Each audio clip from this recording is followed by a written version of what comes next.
I had the quantity, right? I had a lot of friends, but I had some shitty quality, like some shitty friends. Every friendship that I've had, good or bad, has taught me a lesson. Baby, you don't know what you do to me. Between me and you, I feel a chemistry. What is up, you guys? Welcome to another video. My name is Marissa Linnell. If you are not new here, hi and welcome back. If you are new here, I do not know about your hair, but I love that for us. On this channel, we talk about all things life, because life is life in the hell out of all of us, and we are going through it together right here, right now on this channel. So, if you're interested in joining the party, please be sure to hit the subscribe button. So I am so excited for today's video and for a few videos this after, because I am starting this new series. It's a 5-part series, and it's going to talk about all things friendship, okay? We're going to call it Unfiltered Friendship, the good, the bad, and the ugly. In this 5-part series, I am going to dive deep into the world of friendship, okay? I'm going to talk about how to build strong friendships, how to maintain long-distance friendships, how to deal with toxic friendships, identify them, deal with them, how to break up a friendship. I'm just going to cover it all, okay? So whether you are looking for advice to cultivate meaningful relationships that you currently have, or create new friendships, or if you're looking on advice to maybe identify if your friendship is toxic, or advice on how to break up a friendship, these videos are all going to be for you. I feel like I'm at a point in my life where there's a lot of things changing around me, and I feel like friendships is a big one.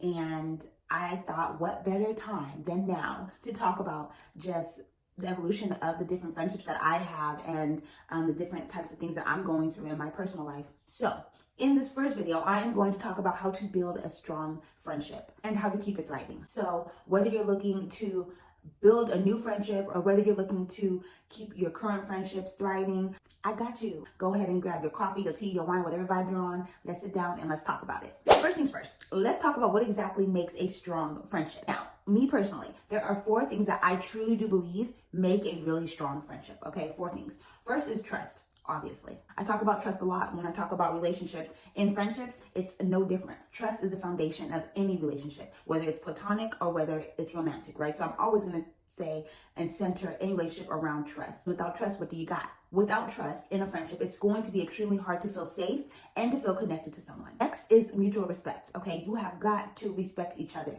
You have got to respect each other's differences, each other's wishes, each other's boundaries, each other's choices. You have got to be able to respect your friends. Next is communication. Y'all, we've got to be able to communicate. I mean, honestly, how can you have a friendship without communication? Communication is going to be key. We have to be able to have open and honest communication. And last but not least is shared values and interests. You don't have to agree on everything, but we do have to have some sort of shared interests and some sort of shared values. Having that common ground is going to help you build connections. So if you do not have at least a handful of shared interests and values, it's going to be really hard for you to build those connections and keep those connections, honest connections. So go ahead and take a moment right here, right now, and think about your closest friends. Think about if your friendships actually meet those 4 elements that I just talked about. If not, it's never too late to work on it. Now let's talk about building new friendships. Okay, so let's say you're in a season to where you are looking to make new friends. Here are some things that I would do to put myself out there, okay? First, I would join communities. You have to join communities of your interests, right? Join the type of communities that you want to be a part of. So if you are a reader, it's not a bad idea to join a book club.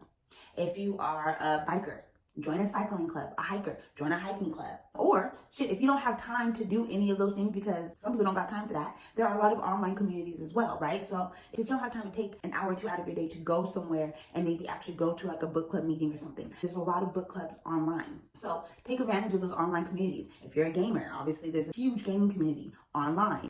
Finding people of shared interests is going to be one of the easiest ways that you can build a friendship, the easiest and most honest bond. Next, I would make sure that I am approachable. Now, me personally, I feel like I am one of the most approachable people ever. I feel like I just have a very approachable aura. I get approached in many different places for many different reasons, any given time, honestly. But I think it's just about making sure that you have that presence, that aura, that you are open for people to approach you. Smile, make eye contact, and just show that you have a genuine interest in other people. Next is take initiative. Okay, so don't wait for other people to plan that coffee date or to reach out to you. It's okay if you are the one to reach out to them. I saw a short the other day on YouTube. It was Tam Carr. If you guys don't know who that is, you need to search her on YouTube. She's amazing. But she was talking about how she manifested her best friend. She said she was on TikTok And there was this girl on TikTok, and she really just liked her, I guess her personality, her aura, her content, whatever the case is. So through that, she was like, oh, I love this girl, we're gonna be friends. And she kind of left it at that. Sometime down the road, the girl actually DM'd her and asked her if she wanted to go out for coffee or whatever the case is. I don't really remember the details, but she asked her to hang out, and they did. And now they are best friends, right? Before they were living in like different cities and stuff. Now they live in the same city and like not too far from each other, so they hang out all the time, and now they're like best friends. That girl took initiative. Okay, Tam did not, but that girl took initiative on building a connection with someone. And it seems like they just connected just by liking each other's content, you know, just by, I like her personality through this content. So like, that's just how they kind of found each other and bonded. All that to say is it really just takes one person to take initiative. I actually have my own experience with this. I have a friend who I met, I think in October of 2023. And we have a mutual friend, and we were all going out for my mom's birthday, and our mutual friend brought her out to go to the bar with us, and we were having drinks. So this is the first time I ever seen this girl, met this girl, whatever the case is. She was really sweet, really nice, really cool.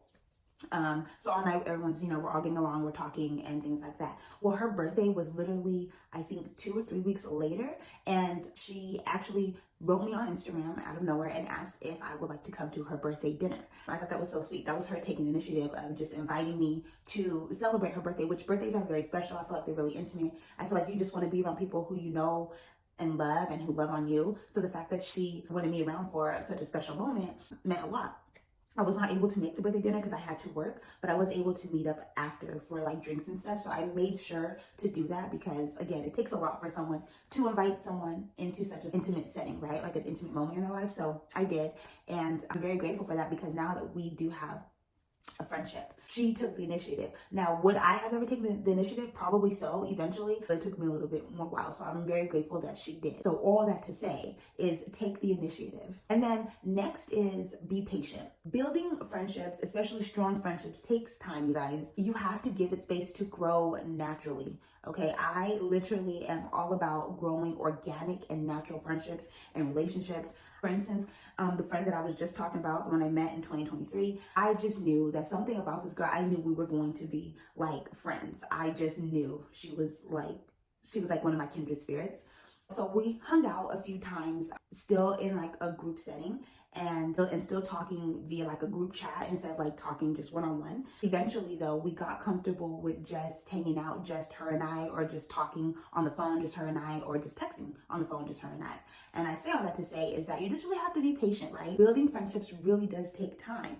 And now I know I can call this girl, I can text this girl, I can hang out with this girl on a solo tip, and we are going to be just fine. Not to say that we were only using our mutual friend as a crutch, but I mean, in all hindsight, it is a crutch, right? You know, make sure the conversation moves along and things like that. Because you just never know, right? You could think you and this person could be best of friends, and you go and hang out with them and have absolutely nothing to talk about. I did not get that feeling from this girl because, like I said, I just knew we were going to be friends. I love her. But if you are someone who doesn't have a mutual friend there to help the conversation go along, I know people who will think about questions that they want to ask. So say if you meet someone new and you're inviting them out for coffee, tea, whatever, your initial hangout, you can actually sit down and write some questions out or think about things that you want to know about this person. So if that helps you, go ahead and do that. Now, let's talk about maintaining those friendships. Life gets really busy, right? It's easy for us to lose touch. So there are a few ways that I believe in keeping a friendship alive, okay? The first way is to have regular check-ins, okay? No matter what. There are so many ways of communication nowadays that there is no excuse not to be able to check in with somebody. You can send a text, you can call, you can send a DM on any social media platform, FaceTime, all that stuff. Any small gestures really does go a long way. Just checking in, okay? I get it. We're all busy. We all have our own lives. We all have things that we are doing. But you should be able to check in. It takes nothing but a second to send a text. Next is always make sure you are celebrating milestones. So whether that is a birthday, whether that is an anniversary, anything, any little milestone they're important, okay? So if you are talking to your friend and maybe they mention that they are starting a new job, or maybe they're quitting a job, whatever the case is, celebrate it. It takes nothing but a second to send a text message to say, have a good first day at your new job, or at lunch. Hey, hope your first day at your new job is going well. After work, hey, hope your first day at your new job went well. let's find a time to talk all about it. I want to hear all about it. Or if they're leaving a job, hey, good luck on your last day of work. Congratulations. So proud of you, whatever the case is. And if you can, celebrate birthdays together, celebrate anniversaries together, celebrate promotions together, celebrate life milestones. Next is be there in tough times. We all go through our own trials and tribulations. We all go through our own tough times, right? No matter what, just make sure you are there for someone. If someone loses a loved one, or if someone loses a job, or if someone's life takes a turn for the worst in that moment, a true friend always shows up for them no matter what, whether that's a call, a text, a show up, a pop up at the house, sending flowers, whatever the case is. And then last, be able to adapt to change. Life circumstances evolve. So whether it's moving, starting a family, starting a new career, we have got to be flexible and figure out ways to stay connected, even if that looks different than it does before, okay? You've got to be able to adapt. Well, true strong friendships are adaptable, no matter the change. Life is lifing, you guys. I can attest to this, to being adaptable and change, because there has been so many changes in my personal life that my friends have had to go through, right? One, moving, okay? I moved to a whole different city, left all my friends behind. I had really no one here. I had like family. I have a few friends here, but moved to a whole different city. So my friends had to change and adapt to that. And then I just started a family, so now my friends have to change and adapt to that. I just started a new career, so my friends had to change and adapt to that. So I say all that to say, I've literally had all those changes in the last 2 years. Within all those changes, there have been friendships that have ended because those friendships were not strong enough to be adaptable. But throughout all those changes, I have a core group of friends who have gone with me through all these changes and have not missed a beat. Those are strong friendships. We always find a way to stay connected, no matter what, even if it looks different than before. Now let's talk about navigating challenges within your friendships. Every friendship is going to have a challenge, and some is going to be worse than others, okay? Here's how I would handle them. First, I would address the conflicts directly. If you're not upfront and direct about certain situations and certain issues, and you allow problems to fester, your friendship will definitely suffer. Talk about the issues, talk about the miscommunications, just openly, but make sure you are doing it with kindness. Make sure you are checking your tone and checking your approach and checking your delivery. Next is learn how to apologize and forgive. Nobody is perfect, okay? Nobody. So learn how to apologize, own up to if you did something wrong, own up to your mistakes, own up to your faults, and apologize for it, learn from it. And then when someone else does the same thing, learn how to forgive them. Try not to hold any grudges over them, because again, no one is perfect. You would want someone to accept you and your apology and be able to move on from whatever the problem was. So you have to show others the same grace. This is how we grow. This is how we grow together. And thirdly, you have to know when to let go. It's a hard truth. It really is. And it's easier said than done, but not all friendships are meant to last forever.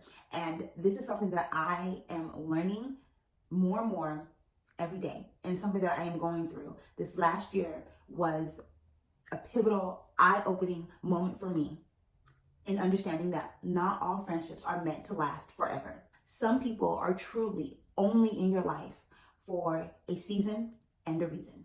Whether that season be 5 months, 5 years, 20 years, lifelong, no matter what, it's a season and a reason. The quicker you understand that, the quicker you can learn the lesson that that person was in your life to teach you and move on.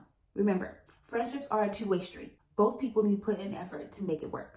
And friendships matter, right? Like, friendships really do matter. Strong friendships bring so much joy and support and meaning to our lives. They help us grow, they help us stay grounded, and they just remind us that we're never alone. So whether you're building new friendships and connections or just nurturing the ones that you already have, just remember that it's about quality over quantity. In my younger years, I had a lot of friends. I had the quantity, right? I had a lot of friends, or people that I called friends, people that I considered myself close to. It took a lot for me to realize that those friendships weren't giving me any type of value. They didn't bring joy. They didn't bring support. They didn't bring any type of meaning or value to my life.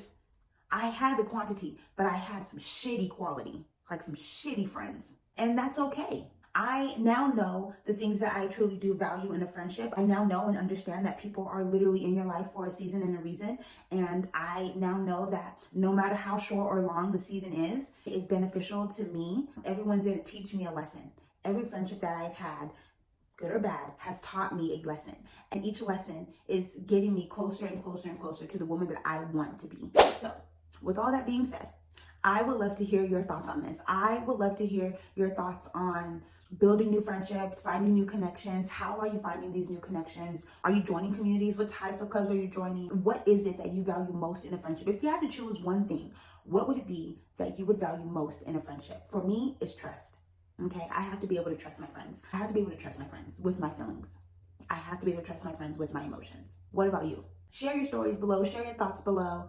And if you found this video helpful, please be sure to like, comment, share, and subscribe. Hope to see you guys in the next video, which will drop in just a few days. And thank you so much for tuning into this video. And until next time, switches. I won't let no one come and take your place. 'Cause the love you give, it can't be replaced.